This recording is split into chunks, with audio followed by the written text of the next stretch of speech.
Notre thématique de ce soir, les sciences de l'être. Et en particulier, l'éducation de l'être dans le cycle de la vie. Je vais commencer par quelques questions qui m'ont moi-même touché et amené toute une réflexion qui fait que je vais vous présenter ce soir le fruit de cette recherche. Combien d'états d'être sommes-nous capables de stabiliser dans notre vie ? Stabiliser signifie vivre de temps en temps.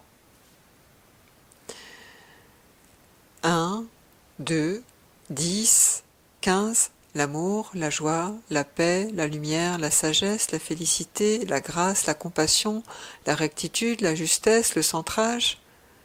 Combien d'états d'être je peux stabiliser indépendamment de qui que ce soit ou de quoi que ce soit?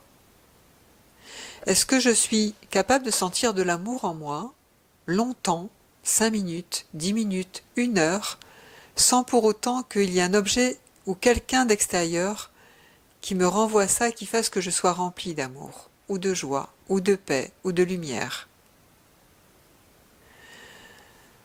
Combien d'états d'être suis-je capable de stabiliser?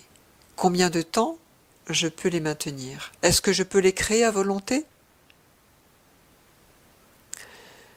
Nous sommes des êtres humains, c'est comme ça qu'on nous qualifie, êtres humains. Un humain est caractérisé par une carte d'identité avec sa couleur d'yeux, sa taille, son jour de naissance, sa date de naissance, sa signature, sa photo. Sur un CV, on va trouver un peu plus de choses qu'on est capable de faire. À l'école, nous avons appris à nous occuper à peu près du corps physique, et puis nous avons tous que 1 plus 1 égale 2, nous savons lire, écrire, communiquer entre nous. Et pourtant, tout ça qualifie un humain. Mais dans le mot être humain, il y a être. Nous n'avons jamais été éduqués sur le fait de sentir un état d'être en nous, que ce soit naturel de créer un état d'être en nous à volonté. Toute cette partie de nous-mêmes, et pourtant nous nous appelons des êtres humains, n'ont pas été prévus dans notre éducation. Nous pourrions dire par exemple de quelqu'un qui passe « Ah, l'état d'être joie »,« Ah, l'état d'être lumière ». Au regard de cette étude, nous allons voir qu'un être humain est capable de stabiliser une bonne 50aine d'états d'être, de les réitérer à volonté, de les créer à volonté, indépendamment de l'environnement, de qui que ce soit ou de quoi que ce soit. Nous allons voir qu'un être humain est capable d'être tout simplement, encore une fois, indépendamment de qui que ce soit, de quoi que ce soit qu'un événement autour de lui. Un événement peut nous toucher, un état d'être peut être tout simplement. Et se pourrait-il que, si chacun est éduqué à être, nous puissions être de véritables êtres humains?